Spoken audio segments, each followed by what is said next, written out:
Okay. So, now we will see the starting, right, but this circuit, if you look into this circuit, right, this circuit actually we have brought this magnetizing component and this core loss component just at the beginning, right. After that we are just for the simplification, but this kind of if you assume this kind of circuit, it will not give accurate result.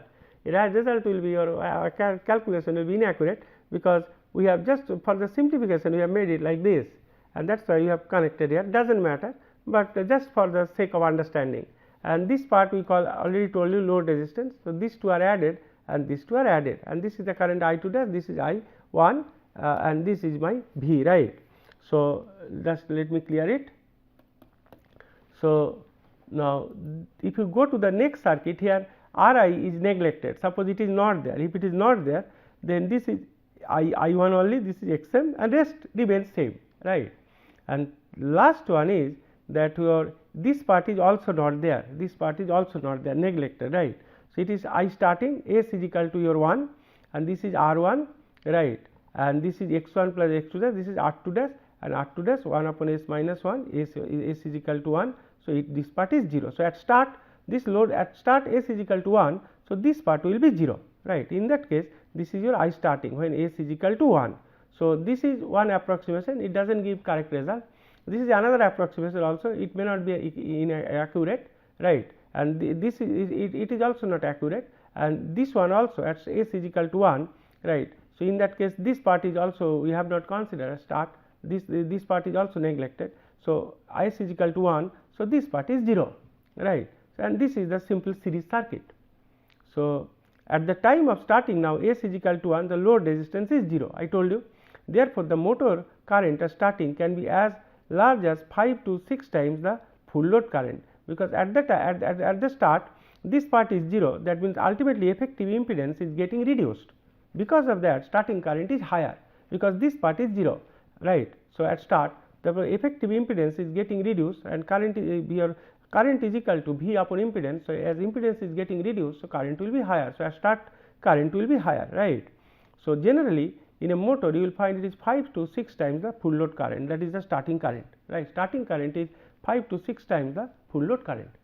So, in comparison, the exciting current in the shunt branch of the circuit model can be neglected at start, reducing the circuit to that figure 15C. So, at the start the shunt branch is neglected, right, just for the it is a simplification, right.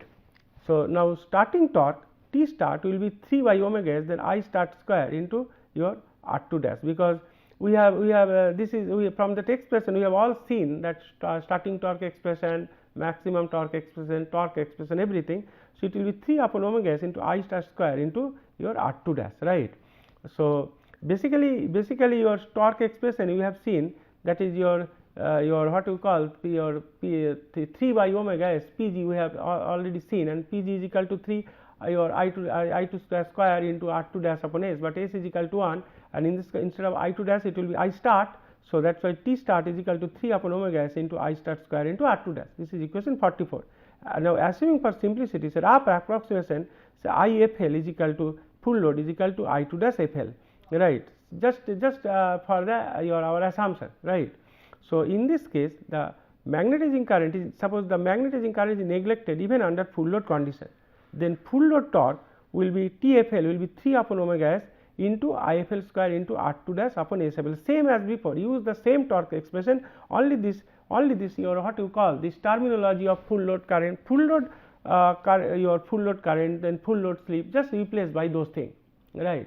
So, this is 3 upon omega s into I F L square into R 2 dash upon S into S F L. S F L is a slip at full load, right. So, full load means suppose machine is operating, say 10 HP machine is there. So, it is operating at that 10 HP, 1 HP is 746 your watt. So, if or you say 10 kilowatt machine for example, and if it operates at 10 kilowatt, that is actually your call, and corresponding current will be full load current, and that is the full load power, and corresponding slip will be your full load slip. So, this is 3 by omega s into I F L square into R 2 dash upon S F L, right, and where S F L is equal to full load slip. Now, if you divide equation 44, 44 divided by 46, right, then you will get T starting by T I F L is equal to I start square, I starts by I F L whole square into S F L. This is a simple relationship, right. So, with this whatever little bit is theory is there, at least at first year level, whatever little bit is there. So, with this induction machine theory part is complete, right. Next we will see few examples. So, hope there will be absolutely no problem for you. Just try to basic few things, you keep it in your mind, rest little bit of assumption or all these things, automatically one after another will come, and nothing is actually it is not at all difficult one, right. So, now take the example 1. Suppose a 6-pole induction motor is fed from 50 Hz supply. If the frequency of rotary EMF at full load is 2 Hz, right, that is F2 is equal to SF, right. Find the full load slip and speed. So, P is given 6, F is equal to 50 Hz, F is equal to 2 Hz, and we know F2 is equal to SF. So, S is equal to F2 upon F. So, F2 is equal to 2 and F is equal to 50. So, slip is 0.04, and Ns we know is equal to 120 F by P. So, 120 into 50 by 6, so 1000 RPM, and S is equal to Ns minus N upon Ns, right. So, S we have got 0.04, this is 1000, so you have to find out. So, rotor speed is 960 RPM. So, simple example, right. Similarly, example 2, a 3-phase 6-pole 50 Hz induction motor has a slip of 1% at no load and 3% at full load, right. Find now A synchronous speed, B no load speed, C full load speed, D frequency of rotor current at standstill, and E frequency of rotor current at full load, right. So, when P is equal to 6, no load slip is given, that is 0.01, full load slip is given 0.03, 3%. So, Ns is equal to 120 F by P. So, it is 1000 RPM. Substitute all these value, it is F is equal to 50 Hz and P is equal to 6 poles. So, 1000 RPM. Do not make it pair, right, then you will make a mistake. Here is number of poles, right. So, 1000 RPM. Now, no load speed N0 is how much, right. We know that S is equal to Ns minus N upon Ns. So, here N is equal to N0. Therefore, S0 is equal to Ns minus N0 upon Ns, or N0 is equal to Ns into 1 minus S0. So, S0 is 0.01, that is your no load slip. So, N0 will be 990 RPM. Now, C is the full load speed. So, NFL you can just replace this suffix 0 by FL. NFL is equal to Ns 1 minus SFL is equal to 1000 and SFL is 0.03. So, it is coming 970 RPM, right. Now, frequency of rotor current at standstill. So, F2 is equal to how much? At standstill your S is equal to 1. So, naturally rotor frequency current frequency will be 50 Hz, because at standstill S is equal to 1, right. That means rotor is stationary at that time. At when rotor is stationary, slip is 1. So, frequency of rotor current at full load F2 is equal to SFLF. So, at full load rotor SFL is 0.03 and this 50. So, it will be 1.5 Hz, right. So, example 3. So, next one is a 6-pole 50 Hz 3-phase induction motor running on full load develops a useful torque of 160 Newton meter when the rotor EMF makes 120 complete cycles per minute, right. That means, it is you have to find out the rotor frequency from this one. Calculate the shaft power output, that is your mechanical power I told you, right. If the mechanical torque lost in friction and that for coal loss is 10 Newton meter, compute the copper loss in the rotor windings, the input to the motor, the efficiency. The stator loss is given to be your 800 watt, the stator loss is given 800 watt. So, F2 is equal to SF. So, actually this F2 is equal to SF is equal to, this is given 120 complete cycles per minute. So, rotor frequency 120 by 60, right. So, how many cycles per second actually, that is actually 2 Hz, cycles per second is Hz. So, it is 2 Hz, right. Now, S is equal to then 2 upon F, because SF is equal to 2. So, S is equal to 2 by 50. So, 4%, 0.04, right. Now, Ns is equal to 120 F by P, P is 6, F is 50. So, Ns is equal to 1000 RPM. Now, rotor speed N is equal to 1 minus S into Ns. So, 1 minus 0.04 into 1000. So, 960 RPM. Therefore, omega is equal to 2 pi n by, because you need torque. So, omega is required 2 pi n by 60. So, it is coming 100.53 radian per second, right. Now, shaft power output is equal to useful torque into rotor speed. So, useful torque is given 160 into your rotor speed we got 100 point your this 53, and this your useful torque here if you see in the problem it is given 160 Newton meter, right. Therefore, it is actually 16.085 kilowatt. Now, mechanical power developed is equal to Pm is equal to useful torque plus losses into rotor speed. So, useful torque is 160 and this loss is given 10. So, 160 plus 10 Newton meter into the rotor speed 100.53. So, that is Pm is equal to 17.09 kilowatt. Now, next part is Pm is equal to 3 I2 dash square R2 dash into 1 upon S minus 1. This is the mechanical power output. So, 3 I2 dash square R2 dash is equal to, we can write, that is your SPM upon 1 minus S. That means from this expression, you can write that your SPM upon 1 minus S we are writing, and 3 I2 this one is equal to. So, basically this term is equal to 3 then I2 dash square into R2 dash then 1 minus S upon S, right. That means this part is equal to S into Pm divided by 1 minus S, right. So, that is your rotor copper loss 3 I2 dash square R2 dash, this is rotor copper loss. The rotor copper loss expression is SPM upon 1 minus S. So, rotor copper loss will be 17.09, then your that Pm is equal to 17.09 S 0.04 by 1 minus 0.04. So, it is coming 0.712 kilowatt. Now, input to the motor is mechanical power output plus the rotor copper loss plus the total stator loss. Total stator loss is given actually 800 watt, because in the problem it is given that total stator loss is equal to 800 watt. Here it is given 800 watt, right. So, that means it is converted to kilowatt. So, here it is 17.09 plus 0.712 plus 800 watt means 0.8 kilowatt. If you add 18.602 kilowatt, therefore, efficiency is output by input. So, output is equal to 16.085 we have seen, and input is 18.608. So, it is 86.47% the efficiency, right. So, understandable. Next is a squirrel cage induction motor has a slip of 4% at full load. Its starting current is 5 times the full load current. The stator impedance and magnetizing current may be neglected. We are neglecting it. Calculate the maximum torque and the slip at which it would occur, and calculate the starting torque. These two things, right. Now, we know that your starting current square is equal to V square upon R2 dash square plus X2 dash square, because our start slip is equal to 1. Here, no, again and again I am not writing those previous equation numbers, but all these things have been given, right. Similarly, and this is a start, and at full load IFL square, that full load current V square upon R2 dash upon SFL square plus X2 dash square, because our start slip is equal to 1, here it is written, right. Now, divide equation 1 by equation 2. If you do so, you will get I start square by I start by IFL whole square is equal to this expression, right.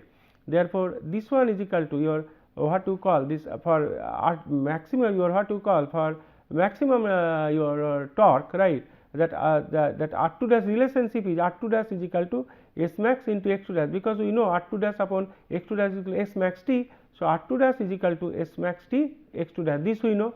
So, here we are substituting R2 dash is equal to S max T into X2 dash, here you are that is written here in the red ink, right. Here we are substituting. If you substitute and simplify, the expression will be like this equation, right. Now, data given that I start is equal to given 5 times full load current, starting current is equal to 5 times full load current. That means I start square by IFL square will become 25 then, because I start is equal to 5 IFL. Full load slip is given 0.04, right, it is given. So, this one is equal to, you substitute all, you will get this expression. Here you will get two values of S, one may not be feasible, but another is your another is feasible, right. If you solve this one, you will get S max T is equal to 0.2, because other value is not feasible, right. So, from S and you know that torque expression T max is equal to 3 upon omega 0.5 V square upon X2 dash. Here it is written, see equation 37, right, here it is written. So, here then that means you will get T full load torque is equal to 3 upon omega S into this expression, here it is written from equation 35, right. So, only you have to keep it mind, little bit you have to keep it in mind. So, equation 4, divide equation 4 by divide equation 5. If you do so, then T max upon TFL you will get this expression. You divide and simplify, you will get this expression, right.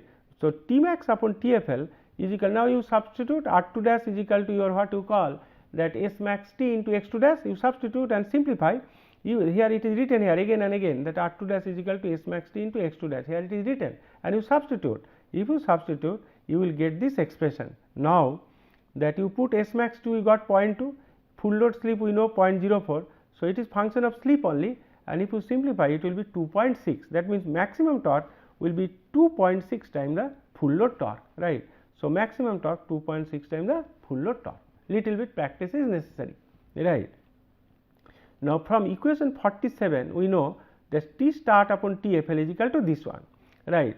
So, I start by IFL is equal to 5. So, 5 square, SFL is 0.04. So, starting torque actually is becoming full load torque for this problem, right. So, next is example 5. The power input to a 3-phase induction motor is 60 kilowatt. The stator losses total 1 kilowatt. Find the total mechanical power developed and the rotor copper losses per phase if the motor is running with a slip of 3%, right. So, rotor input is equal to stator input minus stator loss at the beginning of the air gap power at that time I have told you. So, it will be PG will be 60 minus 1 59 kilowatt and slip is 0.03. So, total mechanical power developed PM, this expression we have also derived 1 minus S into PG. So, you will get 57.2 kilowatt, right. Now, rotor copper loss we have also derived this formula S into PG. So, it is 0.03 into 59. So, it is actually your 1770 watt, right. This calculation, this blue ink you see that 1770 watt, right.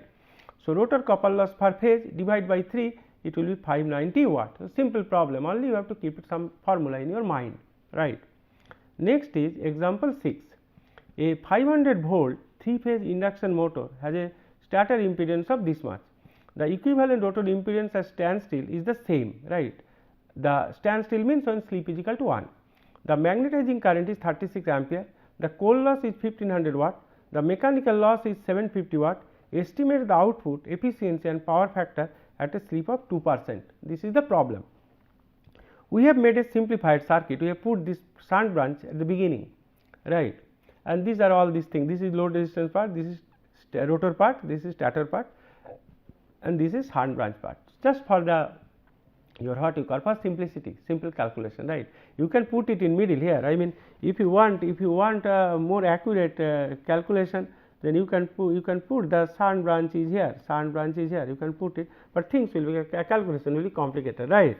So, anyway, so here we have for simplification we have made this your what you call circuit like this, and this is your load resistance part, right. Just nothing, R2 dash by S has been made it like this, R2 dash plus R2 dash 1 minus S upon S, right. So, the phase voltage is, it is given 3 phase voltage is 500 by root 3. So, this much of volt 288.7 volt. So, take it as reference 288.7 angle 0 volt. Now, slip is given 0.02 and it is given R1 is equal to R2 dash 0.062 ohm and X1 is equal to X2 dash 0.2 ohm from the problem itself. Now, total impedance if you add, right. So, it will be you just your what you call, you add these two plus this one R2 dash into 1 minus S upon S, right. So, it comes actually 3.1, I mean total impedance of the circuit, just you go on adding, right. You can make it directly R2 dash by S instead of this one and this one basically R2 dash by S, but the way it is drawn here same way I have made it, right. So, it is 3.19 angle 7.56 degree ohm, right, 7.56 degree, right. So, angle and it is ohm. So, I2 dash is equal to V upon Z. So, this is V, this is Z, 90.5 angle minus 7.56 degree, right, ampere. It is not written here ampere, it is ampere. So, here it is written here, right, and therefore, I2 dash is this is real part, this is imaginary part. Now, Im is equal to V upon J xm. So, V upon xm angle minus 90, but it is given 36 ampere. So, basically, Im is equal to minus J 36 ampere, right, because in the problem it is given 36 ampere. So, instead of making this directly you can write that Im is equal to minus J 36 ampere. Now, total coal loss is given 1500 watt, coal loss per phase 500 watt. Therefore, coal loss we can write V into I is equal to 500. So, II the coal loss component of the current 500 by V. So, 500 by 288/7. So, 1.73 ampere. Therefore, I0 is equal to II plus Im. So, it will be 1.73 minus J 36 ampere, right. Therefore, I1 is equal to I0 plus I2 dash. See the circuit, if you add this it will be I1 is equal to 103.2 angle minus 27.7 degree ampere. Now, power factor will be then cosine of 27.7 0.89 because voltage angle is reference taken 0 and this is the stator current I1. So, angle between this voltage and current is 27.7. So, power factor is this much 0.89, right. Now, rotor copper loss we know 3 I2 dash square into R2 dash. So, 3 this is my I2 dash square and this is my R2 dash. So, 1.52 kilowatt, right. Load resistance we know R2 dash into 1 upon S minus 1. So, this much. Now, total mechanical power output will be 3 I2 dash square into R2 dash 1 minus S. This all we have developed, right. So, is equal to this part is rotor copper loss is equal to rotor copper loss into 1 minus S upon S. So, rotor copper loss just we have calculated 1.52, this is my rotor copper loss, right. So, this is your then into 1 minus 0.02 upon 0.02, sleep is 0.02. So, 74.55 kilowatt, right. Now, mechanical loss is equal to 750 watt, it is given, mechanical loss is given, therefore, net output will be this one minus this one, it is equal to 73.75 kilowatt, right. Now, input is 3 phase it is, so 3 VI1 cos phi, so 3 into 500 by root 3 into 103.2 this I1 into the power factor 0.89. So, it is coming actually this one into this one, just you root 3 and this is 3. So, root 3 V, this is I and this is cos phi and divide by 1000. So, 10 to the power minus 3. So, it is kilowatt, right. So, efficiency will be output by input, you just this is output and this is your input. So, it is 0.927 efficiency, right. So, just you have to keep it certain thing in mind. Next is example 7. A 25 HP, that is horsepower, 6 pole 50 Hz slip ring induction motor runs at 960 RPM on full load with a rotor current at 35 ampere, allowing 250 watt for the copper loss in the short circuiting gear and 1000 watt for mechanical losses. Find the resistance per phase of the 3 phase rotor winding, right. So, in this case what we will do, that Ns is equal to 120 F by P. So, you will get 1000 RPM, right. Slip is S is equal to Ns minus N upon Ns. So, slip you are getting 4%, 0.04. So, net output is 25 HP, 1 horsepower is equal to 746 watt. So, it is 18.65 kilowatt. So, total mechanical output will be then 18.65 plus these two data are given, here it is 250 watt for the copper loss in the short circuiting gear and 1000 watt for mechanical losses, right. So, this is watt divided by 1000. So, I have to convert it to kilowatt, right. So, that is 19.9 kilowatt. Now, mechanical output is equal to rotor copper loss into 1 minus S upon S, that we have seen. Therefore, rotor copper loss will be S upon 1 minus S into mechanical output. So, this is S is 0.04, substitute here, mechanical output you substitute here, you will get your this one will be 829 watt, not this is not 12, 829, the blue ink, you see the blue ink. So, 0.829 kilowatt, right. So, here it is actually not this one, this blue one, right. So, 0.829 kilowatt. So, here also it is your 829, right, minus 250. So, 3 I2 dash square R2 dash is equal to 829 minus your what you call 250. So, I mean all this case the blue one, right, this is you need not consider, this is you need not consider, right, this is you need not consider. So, in this case your what you call that your 3 I2 dash square R2 dash will be your 29 minus, if you look into the problem, if you look into the your what you call problem, that you are allowing 250 watt for the copper loss, right, in the short circuiting gear. Therefore, here your 3 I2 dash square R2 will be 829 minus 250, because that you have to make it, because that will be your actually rotor copper loss. So, that means 3 into 35 square into R2 dash is equal to 579, right. Therefore, R2 dash will be 0.158 ohm, this blue ink one you will see, right, this is the correct answer. And this 250 you have to subtract, because here it is written in the problem allowing 250 watt for the copper loss in the short circuiting gear, which is excluded from the resistance of the rotor circuit. That is why this has to be, you have to be, when you solve the numerical, this has to be subtracted from this one, right. Now, next example, the power input to the rotor of a 440 volt 50 Hz 60 pole 6 pole your 3 phase induction motor is 80 kilowatt. The rotor EMF your is that your electromotive force is observed to make 100 complete your alternation your what you call alternation per minute, right. That means, it is your what you call rotor frequency, that you have to find out. Calculate the slip, the rotor speed, mechanical power developed, the rotor copper loss per phase, the rotor resistance per phase if the rotor current is 65 ampere.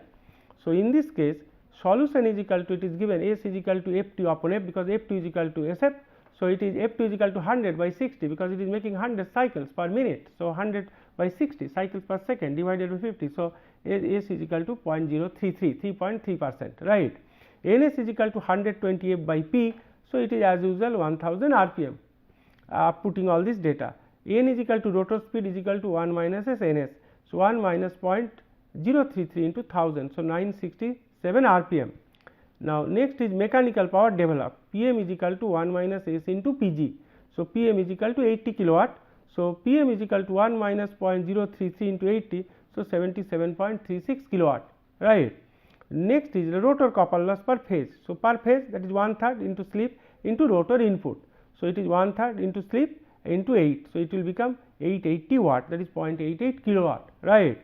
And this one is I2 dash square R2 dash, because per phase. So, 3 is not there, it is per phase. So, I2 dash square R2 dash is equal to 880.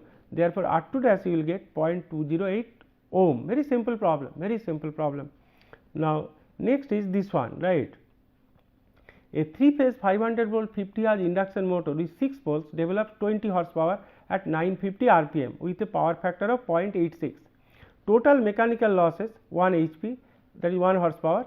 Calculate for this load the slip, the rotor copper loss, the input, if the stator losses total is 1500 watt, the line current, right. This you have to make it.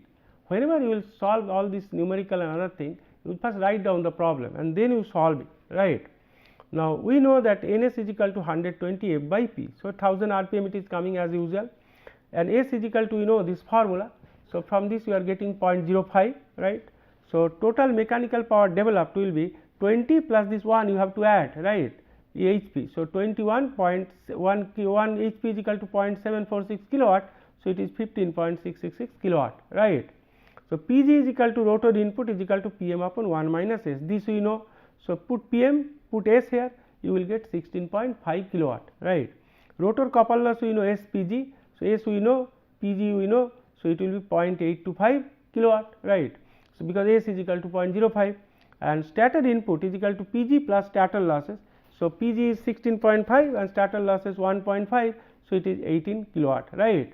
And root 3 VI1 cos phi is equal to 18 kilowatt. So, 18 into 1000. So, that means I1 is equal to all the data are given. So, it will be 24 ampere, right. So, if you look into this problem, that your power factor is given 0.86, right, power factor is given and everything is given and all these things are computed. So, here it is your what you call that I1 stator current you will get 24 ampere, right. And this is your last problem for this chapter. So, an 8 pole 50 Hz 3-phase induction motor has an equivalent rotor resistance of 0.07 ohm per phase. If its stalling speed is 630 RPM, how much resistance must be included per phase to obtain maximum torque at starting? Ignore magnetizing current, right. So, Ns is equal to 120 F by P. So, in this case it is 8 pole machine, right. So, it is coming 750 RPM, frequency is 50 Hz. Slip, that is the torque for which the slip or what you call slip for which torque is maximum. So, S max T is equal to Ns minus N upon Ns, because this N is actually stalling speed, right. Stalling speed means it is the speed for which your torque is maximum, right. So, this is 630 RPM. So, in this case your 750 minus 630 upon 750. So, S max T is 0.16, right. Since the torque is maximum, that is the stalling torque, right. So, R2 dash upon X2 dash is equal to S is equal to S max T. This we have studied. Therefore, X2 dash will be equal to R2 dash upon 0.16. So, 0.07 by 0.16. So, 0.44 ohm, right. At start S is equal to 1 we know. Therefore, R2 dash is equal to X2 dash is equal to 0.44 ohm, right. Therefore, this we got resistance to be added 0.44 minus 0.07. So, 0.37 ohm, because here it is given that your has an equivalent rotor resistance of 0.07 ohm per phase, but we got that we got 0.44, but this 0.07 has to be subtracted such that it is becoming 0.37 ohm. Therefore, then the problem is given how much resistance must be included per phase. So, a 0.37 ohm resistance have to be your what you call has to be inserted in that, right. So, this has to be, otherwise answer will wrong. you have to subtract this, right. With this I think this induction machine is I have to we have to close it, right, because it is a first year level. So, little bit practice is necessary, right, and I do hope that all of you will and if you have any problem, if you have any sort of problem, particularly solving numeric initially perhaps when you will do it for first time, maybe you have to give little bit your what you call concentration on it, but if you have that any problem anything, you please put any sort of thing, please put the question in the forum, we will clarify all your queries, right, and any doubt, any numerical doubt, anything you have, you please just put it, and for that I suggest you take a reference book and other things given, you follow any book, any machine book, you will find all these things are there. With this, thank you very much. We will be back again.